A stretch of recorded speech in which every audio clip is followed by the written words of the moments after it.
The New York Post has been incredibly supportive of Donald Trump. This is a Murdoch-owned paper. They were very much willing to publish the Hunter Biden story that was lacking in evidence and details necessary to prove that there was anything nefarious going on. And of course, that was in an effort to help Donald Trump with his election. But now they're basically saying, no, enough is enough. You need to concede. So this is what their front page looks like. Stop the insanity. You lost the election. Here's how to save your legacy. The headline that the editorial board wrote says this: give it up, Mr. President, for your sake and the nation's.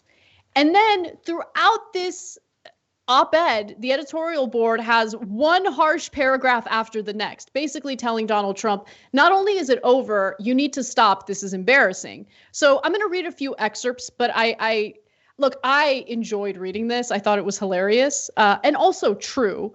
But let me give you a few excerpts that I thought were highlights. So they write that on January 5th, 2 runoff races in Georgia will determine which party will control the Senate, whether Joe Biden will have a rubber stamp or a much needed check on his agenda.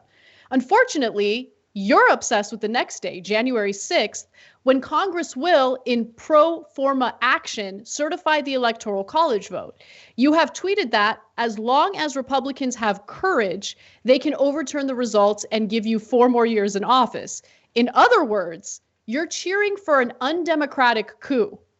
Wow. So they're just saying, like, what you're trying to do here is ridiculous, undemocratic, and it's going to hurt the GOP's chances of keeping control of the Senate.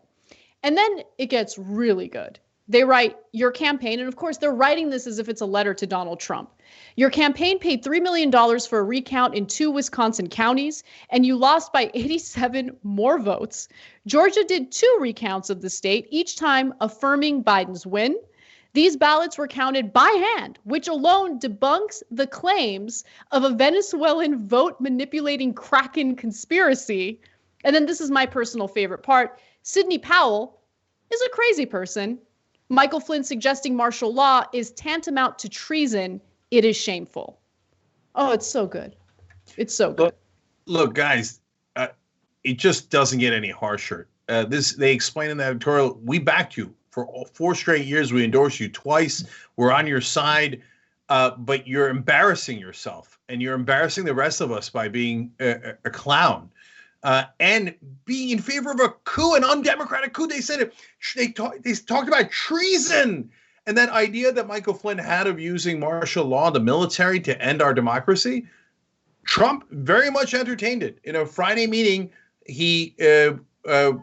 last Friday, he had a discussion for hours about whether they should do Sidney Powell's strategy, Michael Flynn's strategy, including using the military against the American people.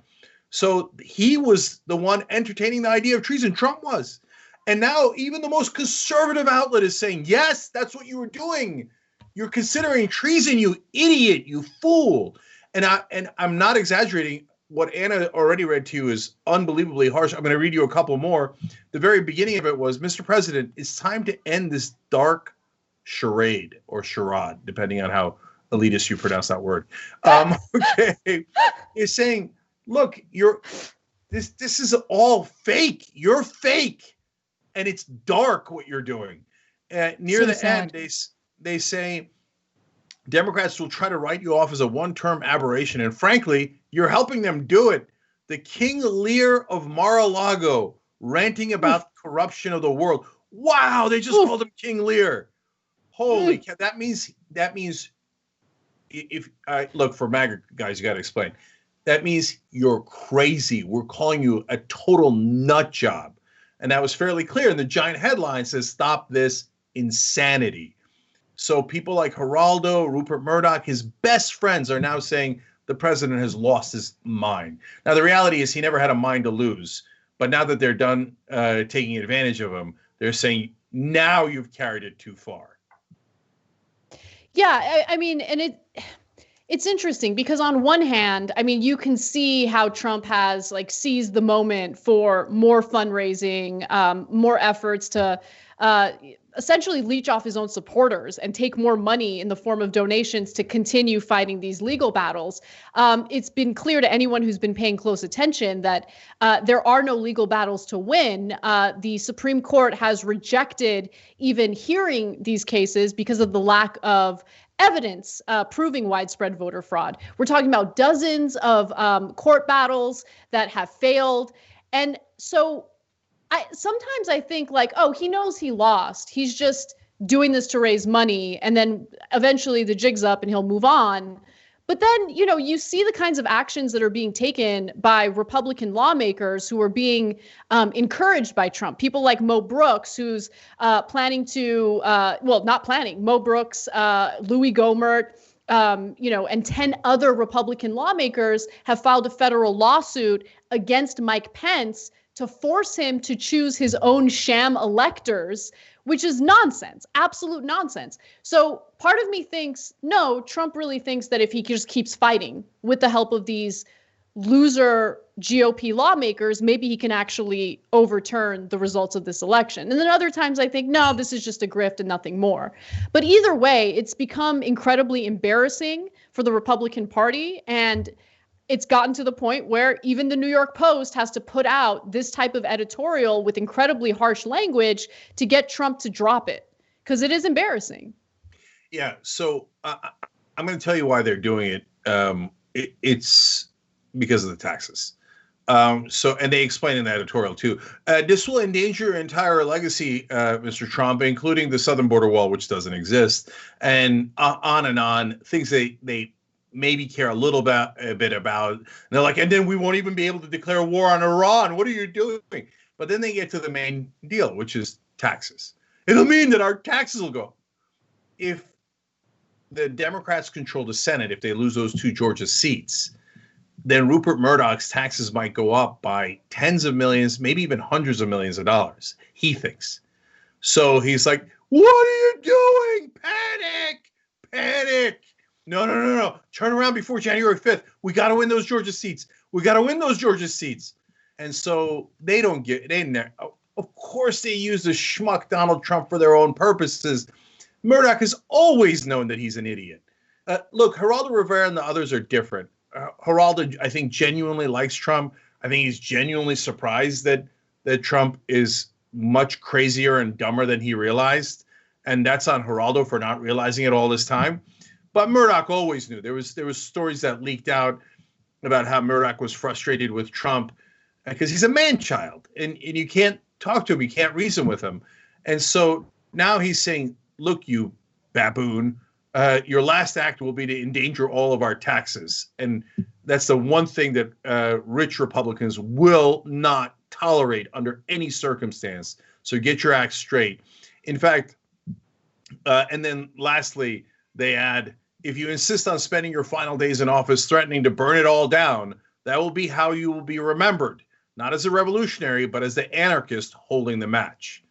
And that's what he's always been. And you didn't mind it when he was burning down other people's houses to preserve your tax cuts or to give you more tax cuts. But now that he's endangering the tax cuts, all of a sudden you realize that Trump might be crazy. No, I just love how they have to use language that would resonate with Donald Trump, even though it's incredibly ridiculous. Like, you won't be remembered as a revolutionary. No one, regardless of what Trump does right now, no one will ever remember him as a revolutionary. Everyone, including Republicans, will remember him as a complete and utter disaster, someone who governs in absolute chaos, someone who doesn't even understand how our own government works. I mean, it's just hilarious. Like, you have to shower Trump with platitudes because he's a child. And if you don't talk to him that way, nothing resonates. You have to talk to him in a way that makes it clear, even though you're lying to him, that his own image is at stake. His image is already trash. Yeah. Anyway, and he doesn't understand that. That's why you have to use baby language. And so I was saying earlier in the show that one of the MAGA guys was like, I can't believe that Kevin McCarthy and Lindsey Graham duped Trump into signing the COVID relief bill. Well, who gets duped into doing something? Someone who's a dope. So I mean, you're not going to dupe a smart person into doing something that's against their interest, but Lindsey Graham and McCarthy did it. And how did they do it? Oh, Mr. President, later we'll vote on your priorities, and you'll seem like such a hero. It'll look like you're ending what could have been a Great Depression. And Trump's like, oh, really? Really? Okay, because he doesn't know. They're not going to vote on it later. He's an idiot.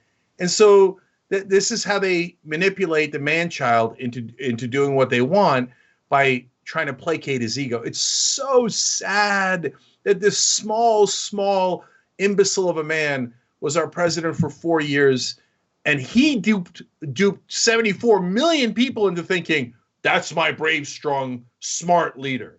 Now, even the conservative media that tricked you into believing that are finally telling you at the end, the joke's on you. We always knew he was an idiot.